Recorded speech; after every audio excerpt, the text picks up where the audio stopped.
भारत का भविष्य, इस पुस्तक की चर्चा को हम आगे बढ़ा रहे हैं। आज हम बात करेंगे एक नए अध्याय पर, भारत की समस्याएं, कारण और निदान। तो चलिए शुरू करते हैं। ओशो अपनी बात शुरू करते हुए कहते हैं, जीसस के मरने के 1850 वर्षों में जितना ज्ञान पैदा हुआ उतना पिछले 150 वर्षों में पैदा हुआ है, और जितना 150 वर्षों में पैदा हुआ है उतना पिछले 15 वर्षों में पैदा हुआ, और जितना 15 वर्षों में पैदा हुआ उतना केवल 5 वर्षों में पैदा हुआ है। तो जो ज्ञान हमें 1850 वर्षों में मिला करता था, वो ज्ञान अगर 5 साल में मिल जाए तो ज्ञान का एक्सप्लोजन हो जाएगा, ज्ञान आगे बढ़ जाएगा और इंसान पीछे छूट जाएगा। पहले अनेक पीढ़ियां बदल जाती थी, तब ज्ञान बदलता था। एक इंसान की जिंदगी में करीब करीब कुछ भी नहीं बदलता था। एक इंसान जैसा जन्म के समय में दुनिया को पाता था, वैसे ही मृत्यु के समय में दुनिया को छोड़कर जाता था। कुछ ज्यादा बदलाव नहीं पाता था, इसलिए एडजस्टमेंट करने का कोई सवाल नहीं था। लेकिन आज अगर कोई कौम एडजस्टमेंट करने के लिए तैयार नहीं होती है, नए एडजस्टमेंट के रास्ते नहीं खोजती है, तो बड़ी मुश्किल पड़ जाती है। जिंदगी तालाब नहीं है, जिंदगी नदी की भांति है, वह हर रोज बदलती है।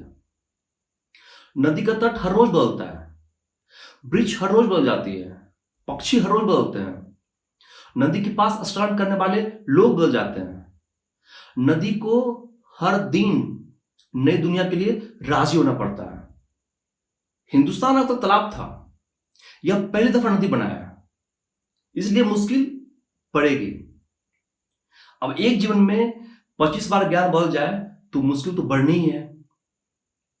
पहली मुश्किल तो यह है कि पुरानी दुनिया में पिता बेटे से ज्यादा जानता था, लेकिन आज ऐसा नहीं है। लेकिन फिर भी पिता की पुरानी अकड़ नहीं जाती है। असल में पुराना ज्ञान अनुभव से आता था, कोई रास्ता नहीं था। और पिता अनुभवी था और बेटा गैर अनुभवी, गुरु अनुभवी था और शिष्य गैर अनुभवी। इसलिए अगर कोई शिष्य गुरु के चरणों में अपना शिष्य रखता था तो कोई आश्चर्य नहीं था। लेकिन आज एक शिष्य को गुरु के चरणों में रखवाना कठिन है, क्योंकि आज गुरु और शिष्य के बीच का जो ज्ञान का फासला है वो लगभग मिट गया है।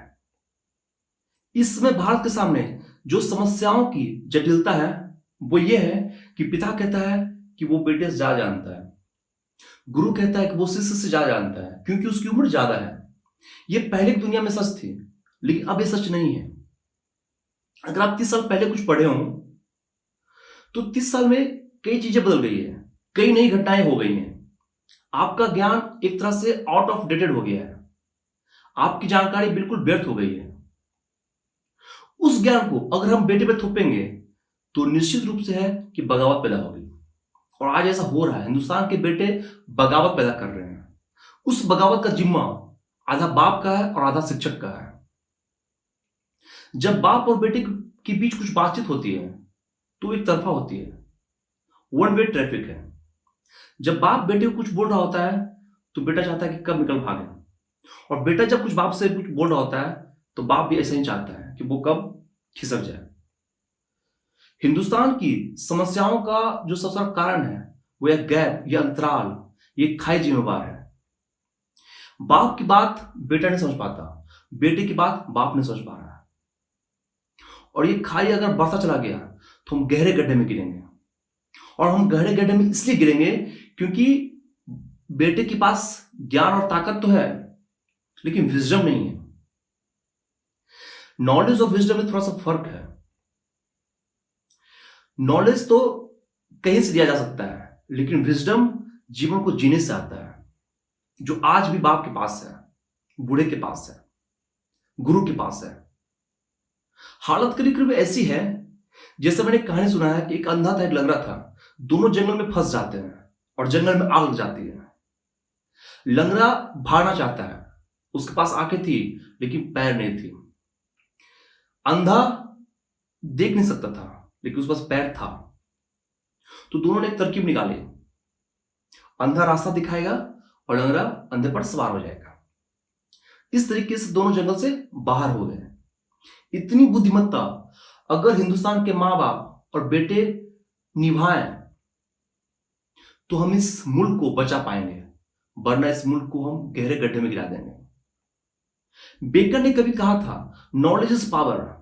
और आज ये बात सच साबित होती है, क्योंकि तलवार की ताकत बहुत बड़ी नहीं है, आपकी मस्तिष्क की ताकत बहुत बड़ी नहीं है, वो सब पुरानी हो चुकी है। आज ज्ञान सबसे बड़ी ताकत है। अगर भारत में बाप और बेटे के बीच संवाद नहीं हो पाया, कोई डायलॉग संभव नहीं हो पाया, तो ये हमारे लिए बहुत ही खतरनाक होगा। भारत इतने बड़े खतरे में पड़ेगा जिसके बारे में कहा नहीं जा सकता।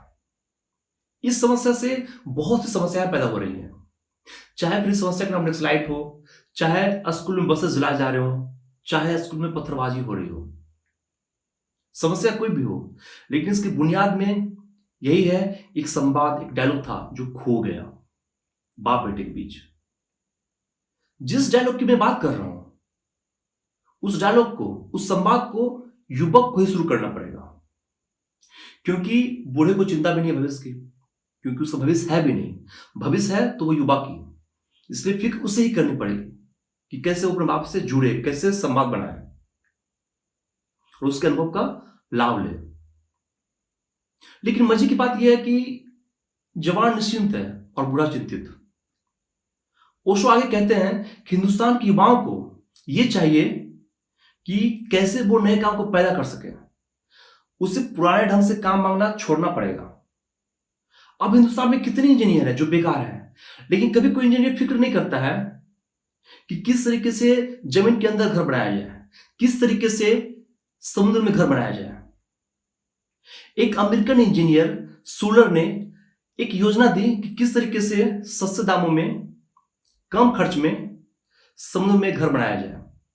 उसका मॉडल भी दिया, उसकी योजना भी दी। लेकिन हिंदुस्तान के इंजीनियर क्या कर रहे हैं? बस वो एक ही काम कर रहे हैं, जमीनों पर पुराने ढंग से घर बनाया जा रहा है, जिस तरह से हमारे बाप दादा बनाया करते थे। अब जो इंजीनियर समुद्र में घर बनाया या उसकी योजना बनाए, तो क्या उससे काम की कमी होगी? नहीं होगी। वो अपने जैसे कई इंजीनियर का रास्ता खोल देगा। बस वो शुरुआत करे, उसका सपोर्ट करने के लिए लोग मिल जाएंगे, फाइनेंस करने के लिए लोग मिल जाएंगे, जो उसके प्रोजेक्ट को हकीकत में बदले। लेकिन नहीं, हिंदुस्तान का जवान अपनी जवानी से नहीं कर रहा। जवानी का लक्षण है मौलिक खोज करना, कुछ नया खोज करना। हिंदुस्तान में सबसे बड़ी समस्या यह है कि नई दिशा को वो कैसे खोजे। नई दिशाएं खोजी जा सकती हैं, जमीन के नीचे घर बनाया जा सकता है, और जब से एयर कंडीशनिंग की सुविधा हुई है, तब तो और भी जमीन के नीचे घर फैलाया जा सकता है। असल में अब हिंदुस्तान में कोई फैक्ट्री जमीन के ऊपर नहीं बननी चाहिए, जमीन के नीचे बननी चाहिए, ताकि कोई भी किसान से, कोई भी पैदावार से उसकी जमीन ना छीन जाए। रेल की जो पटरी बने वो जमीन के नीचे बने। लेकिन नहीं, हम बस जमीन के ऊपर बनाए जा रहे हैं और जमीन को खोदते जा रहे हैं, कुछ नया नहीं कर रहे हैं। हिंदुस्तान को तो बड़े बड़े केमिस्ट की जरूरत है, जो हिंदुस्तान को ऐसा भोजन दे जो जमीन पर नहीं उगती हो। सिंथेटिक फूड की जरूरत है। अब वो समय नहीं रह गया कि हम एक एक किलो पेट में भोजन बढ़े, क्योंकि हमारी संख्या बढ़ती जा रही है। हमारे खाने की आदत को बदलना पड़ेगा। हमें एक गोली से भी काम चलाना पड़ेगा जो हमें भोजन प्रदान कर सके। ये सारी बातें वो 1980 दशक में कर रहे हैं, और वो कह रहे हैं कि बर्थ कंट्रोल को कंपल्सरी करना चाहिए। और अगर ऐसा नहीं होता है तो हिंदुस्तान के युवाओं को चाहिए कि वो देर से शादी करें और देर से बच्चे पैदा करें।